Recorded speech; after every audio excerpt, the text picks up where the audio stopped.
है कि channel subscribe कर दियो, लाइक कर दियो और दर्शक जमा बुलक्कड़ हो रहे हैं, सब्सक्राइब करना ही भूल जाए।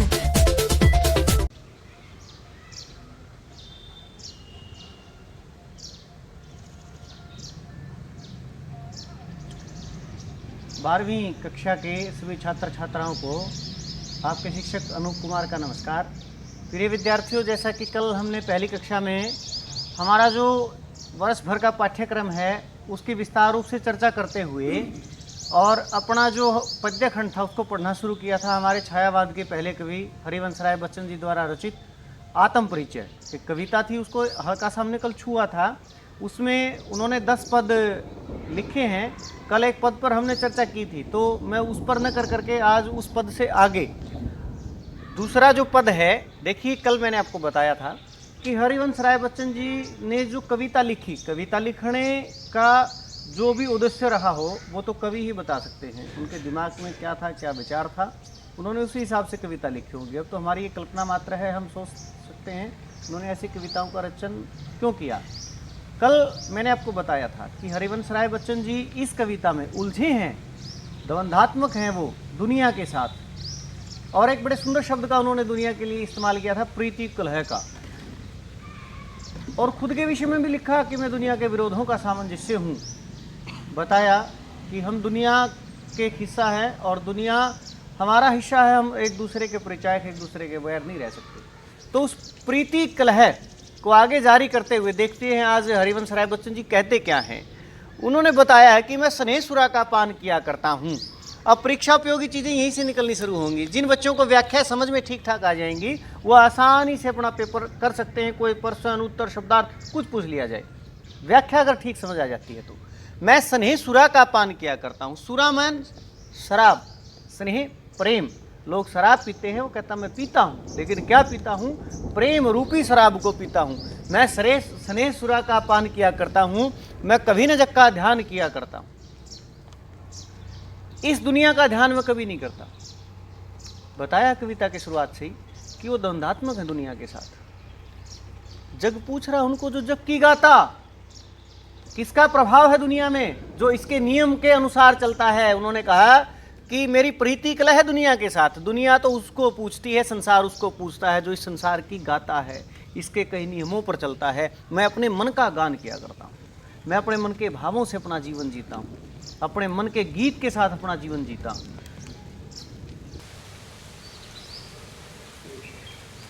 देखिए यहाँ अब क्या कहते हैं हरिवंश राय बच्चन जी, वो प्रीति कलह में उलझे हैं दुनिया के साथ कि मैं निज उर के उद्गार लिए फिरता हूँ। प्रिय विद्यार्थियों, उर हृदय हमारा मन, उद्गार भाव, मन के भावों के अनुसार अपना जीवन जीता हूँ। जैसे मन के नियम है, मेरे नियम है, उनके अनुसार जीवन में जीता हूँ, उनके अनुसार चलता फिरता हूँ। मैं निज उर के उपहार लिए फिरता हूँ, किन भावों के साथ जीता हूँ, मैं किन चावों के साथ जीता हूँ, अपने हृदय के चावों के साथ जीता हूँ। फिर वही बात, वो दुनिया से उलझते हैं पूरी की पूरी कविता में। वो यहाँ क्या कहते हैं संसार के बारे में कि यह है अपूर्ण संसार।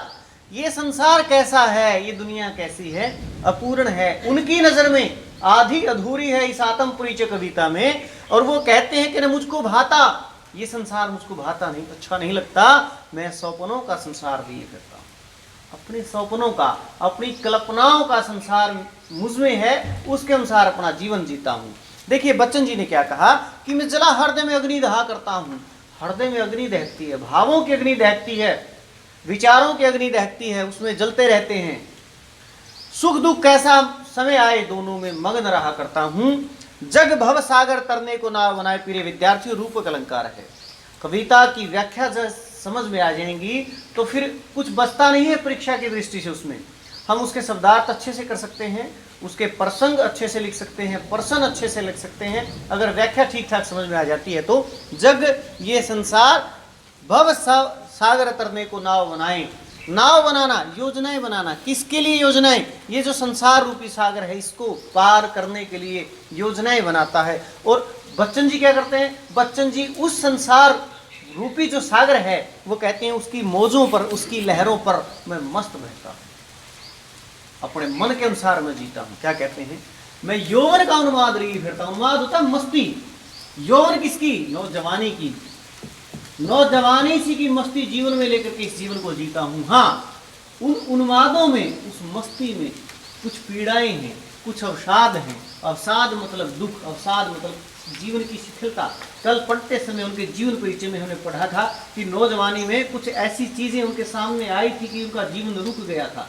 संभवतः है वो वही उसी दौर में वापस चले गए हैं, लिखते हुए कि उन्मादों में अवसाद लिए फिरता हूँ, कि मैं उन उन्मादों में, उस मस्ती में मेरे अंदर एक शिथिलता है, एक दुख है। कहते हैं कि जो मुझको बाहर हंसा, बाहर से दुनिया को लगते हैं वो खुश हैं, हंस रहे हैं, लेकिन अंदर रुला रही है ऐसी किसी की याद की पीड़ा जो उनको बार बार विचलित करती है। उस विषय में लिखते हैं कि हाय, ये खेद प्रकट करते हैं कि हाय, किसी की याद मैं लिए फिरता हूँ, वो याद जो अंदर से मेरे को पीड़ित कर रही है, दुख दे रही है। बाहर हंसता हुआ चेहरा उनका प्रतीत हो रहा है। क्या लिखते हैं?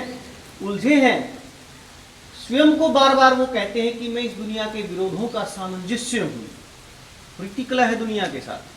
कर यतन मिटे सब सत्य किसी ने जाना। अब ये देख लीजिए, प्रश्नात्मक शैली की बातें हैं, प्रश्नवाचक निशान पूछ रहे हैं हम सबसे। कर यतन मिटे सब सत्य किसी ने जाना, एक प्रश्नात्मक शैली में बात कर रहे हैं। बहुत प्रयत्न किए, प्रयत्न कर करके दुनिया से लोग चले गए, सत्य किसी ने जाना। सही बात, सत्य को, अनंत चीज को कोई जान पाया। नादान वही हाय जहां पर दाना। फिर दुख प्रकट करते हैं, हाय मतलब फिर एक दुख प्रकट करते बात लिखते हैं कि नादान वही जहां पर दाना। दाना होता है बुद्धिमान,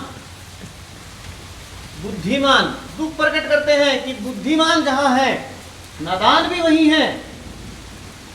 फिर भी वो कहते हैं कि इस संसार को मैं मूढ़ न कहूं तो क्या न कहूं, मूढ़, मूर्ख, ये मूर्ख संसार, इसको मैं और क्या कहूं। जब यहाँ बुद्धिमान है, नादान है, हमें सीखना किससे क्या है, जब हम इतना नहीं समझ पाते। वो कहते हैं कि फिर इसको मूर्ख न कहूं तो क्या न कहूं, जो इस पर भी सीखे, इतना जानने के बावजूद भी वो तो सीखते रहते, उनको सारी चीजें सामने आने के बावजूद भी उनको समझ नहीं आती। इस संसार को मूर्ख मानते कहते हैं कि मैं सीख रहा हूँ, सीखा ज्ञान भुलाना। मैं उन बातों को सीख रहा हूँ जिन बातों को हमने सीखा था, जिन बातों को हमने। देखिए यहाँ फिर 7वें पद में हरिवंश राय बच्चन जी क्या कहते हैं।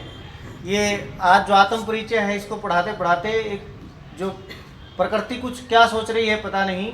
ये बेमौसमी बरसात किसान के लिए एक बड़ी भयानक आपदा लग रही है।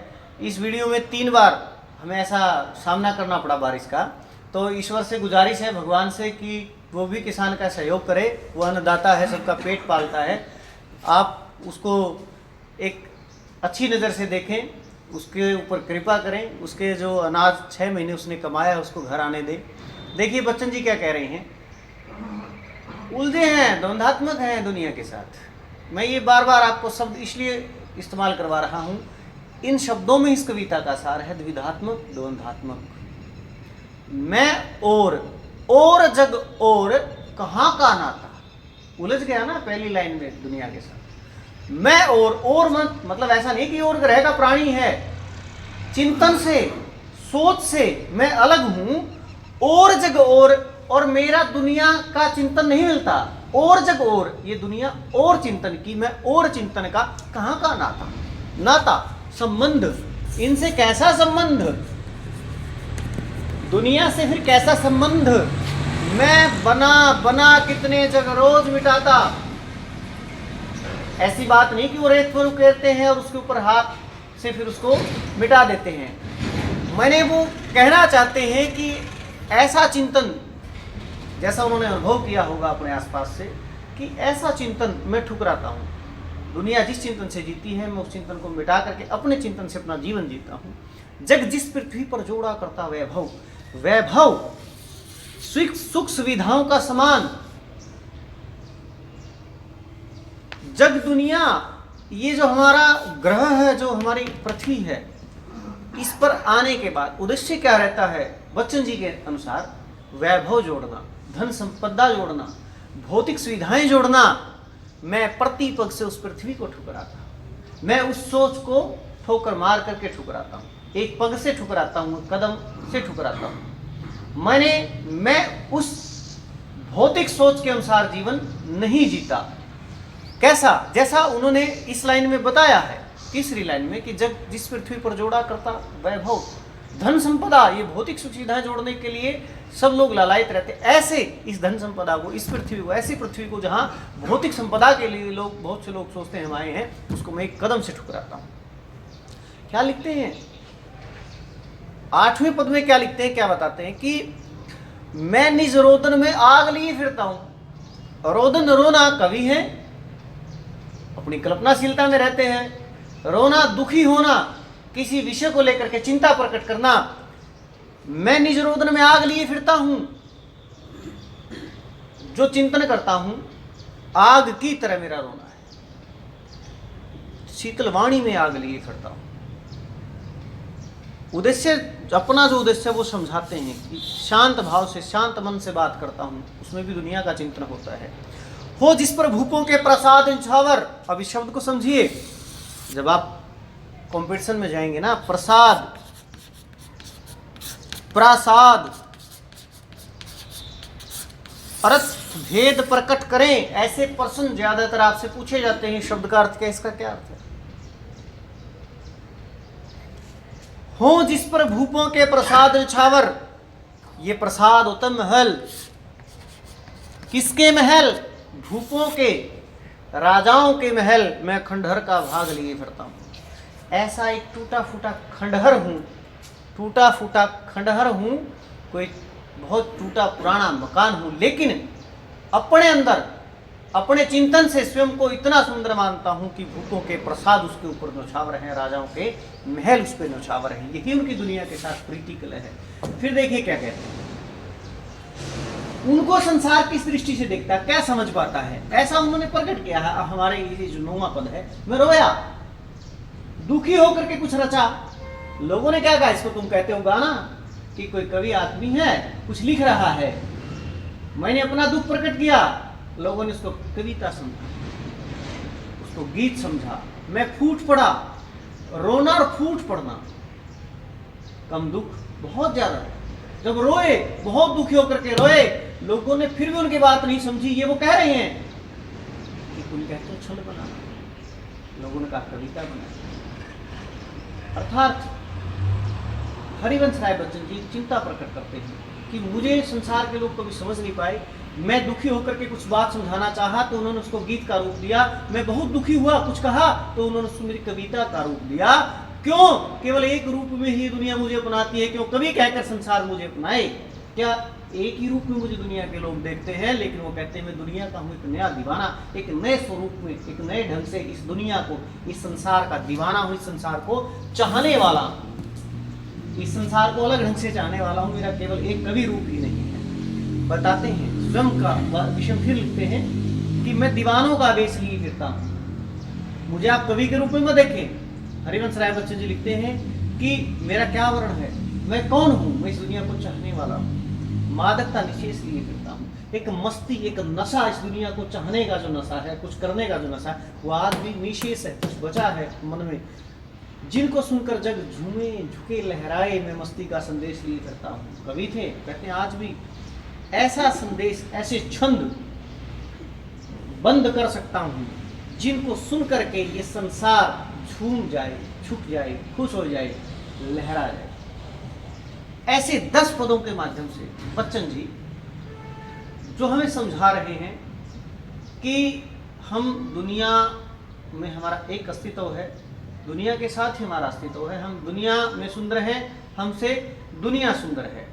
और अंततः कविता का जो कथानक जो समझाना चाह रहे हैं कि दुनिया का सबसे मुश्किल काम है स्वयं को जानना। उम्मीद करता हूँ छायावादी कवि हरिवंश राय बच्चन जी द्वारा रचित ये आत्म परिचय कविता आपको समझ में आई होगी। उम्मीद है आप इस वीडियो को 2-3 बार देखेंगे, आपको और अच्छे समझ में आएगी। और प्रिय विद्यार्थियों, ये तकनीक केवल मात्र एक सुविधा है जो इस दौर में हम इसका लाभ उठा रहे हैं। हमारी पुस्तकें और स्वाध्याय से बड़ी कोई चीज़ नहीं है। पुस्तकें उठाएं, पुस्तकों से ही पढ़ा जाता है। स्वाध्याय कीजिए, उससे आपको बहुत लाभ मिलने वाला है। कल फिर हरिवंश राय बच्चन जी की लिखी हुई कविता ही है निशा निमंत्रण, क्योंकि हम सीक्वेंस में क्रमानुसार हम अपने विषय को लिए हुए हैं। निशा निमंत्रण के साथ फिर आपसे मुलाकात होगी, तब तक के लिए अनूप कुमार का आपको नमस्कार।